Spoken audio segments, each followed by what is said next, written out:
Imagine standing on the banks of the River Thames and realizing that the city in front of you is not just London, but the engine of an empire in motion.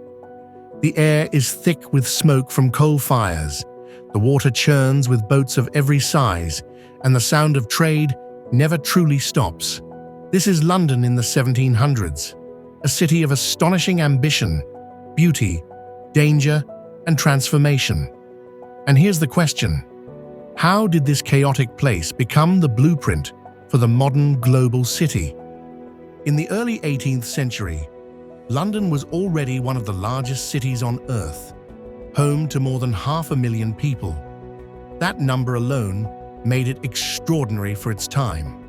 But population was only part of the story. London was expanding outward, upward, and inward all at once, struggling to contain explosive growth while reinventing itself after catastrophe. Barely a generation earlier, the Great Fire of 1666 had destroyed much of the medieval city. What rose in its place was not just rebuilt London, but a reimagined one. New wide streets, planned squares, and grand buildings began to reshape the city's identity. Architects like Christopher Wren transformed London's skyline with stone, symmetry, and confidence. St. Paul's Cathedral, completed in 1710, stood as a monumental declaration that London was no longer a fragile medieval town, but a resilient capital prepared to dominate the future. Its dome rose above a dense forest of church spires, visible from miles away, anchoring the city visually and symbolically. Yet London was a city of extremes. While elegance flourished in the West End, much of the population lived in overcrowded conditions. Narrow streets were clogged with people, carts, animals, and refuse. Disease was a constant threat, and life expectancy remained low for the working poor. The city smelled of smoke, river mud, sweat, and waste. London was not clean or orderly. It was alive, loud, and relentless. At the center of everything flowed the River Thames. In the 1700s, this river was London's true main road.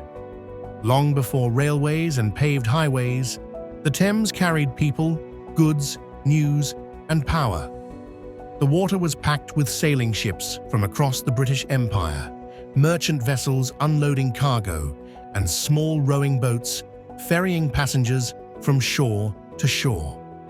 If London was the heart of empire, the Thames was its bloodstream. From the eastern approach, looking upriver, the city revealed its purpose. Warehouses lined the banks. Cranes lifted barrels and crates. Crews shouted orders in a dozen languages. This was the world's busiest port, handling goods from the Americas, Africa, Asia, and Europe. Sugar, tobacco, spices, textiles, and raw materials poured in, while manufactured goods flowed back out. London was no longer just consuming wealth, it was organizing it. Dominating this riverscape was Old London Bridge, still lined with houses and shops as it had been for centuries. It was both a crossing and a community, crowded and chaotic, yet essential. Nearby stood the monument, a towering stone column commemorating the Great Fire. It served as a reminder that London's rise was built on destruction as much as ambition. Travel slightly downstream and climb the hill in Greenwich Park, and the city takes on a different character. From this elevated viewpoint, London appears distant, almost serene. Below lies the Queen's House and the grand complex of Greenwich Hospital, completed in 1751. Designed to house retired naval seamen, the architecture was deliberate and symbolic. These sweeping colonnades and domes proclaimed Britain's mastery of the seas. This was not just charity, it was propaganda in stone. Greenwich was London's maritime gateway. Every ship entering the capital passed this threshold. Centuries later, this same location would become the global reference point for time itself. But even in the 1700s, Greenwich represented control over navigation, trade, and the oceans that connected Britain to the world. Move westward and you enter a different London altogether. Leicester Square, known then as Leicester Fields, was one of the most fashionable residential districts in the city. Grand houses surrounded an open central space, and aristocrats, artists, and intellectuals lived side by side. This was a neighborhood where culture and status intersected. Painters like William Hogarth and Joshua Reynolds worked here, shaping how Britain would see itself and be seen by others.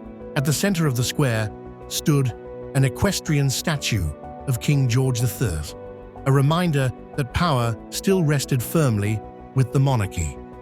But change was already underway.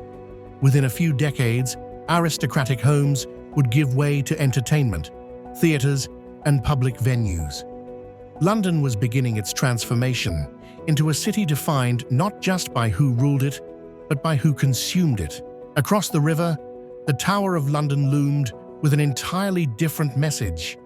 Its thick stone walls controlled access to the city for more than 700 years. By the 18th century, the tower served multiple roles at once: fortress, palace, prison, armory, and treasury.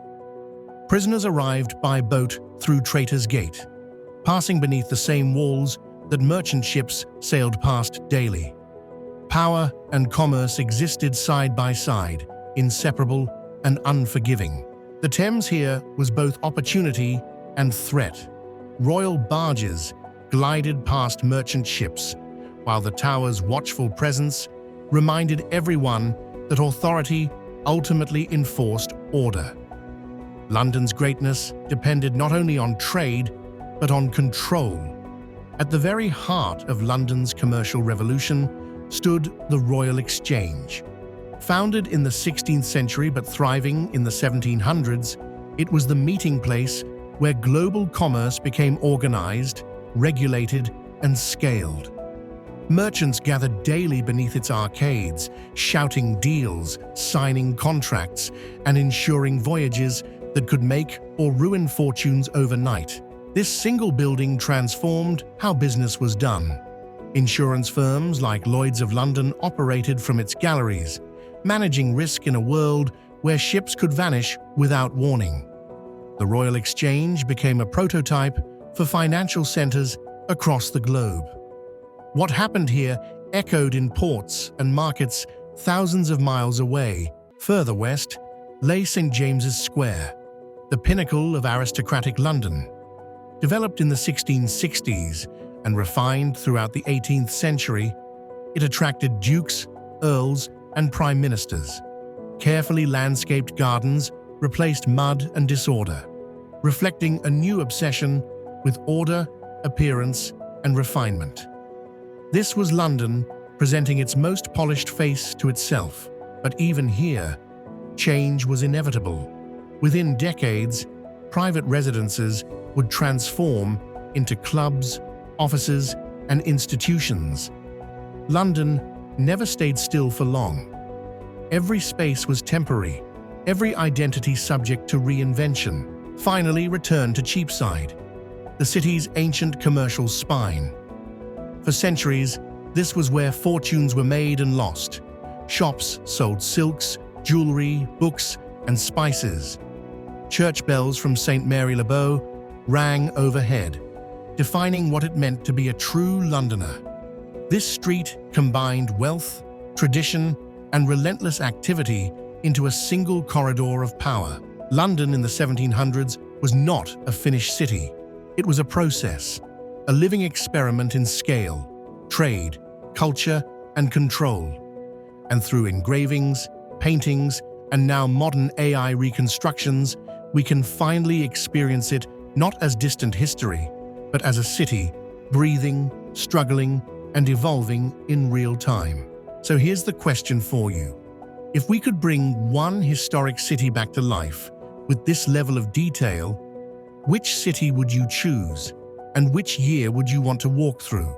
Let us know in the comments. And if you want to keep traveling through time with us, exploring cities as they truly were, make sure to subscribe. More journeys into the past are coming next.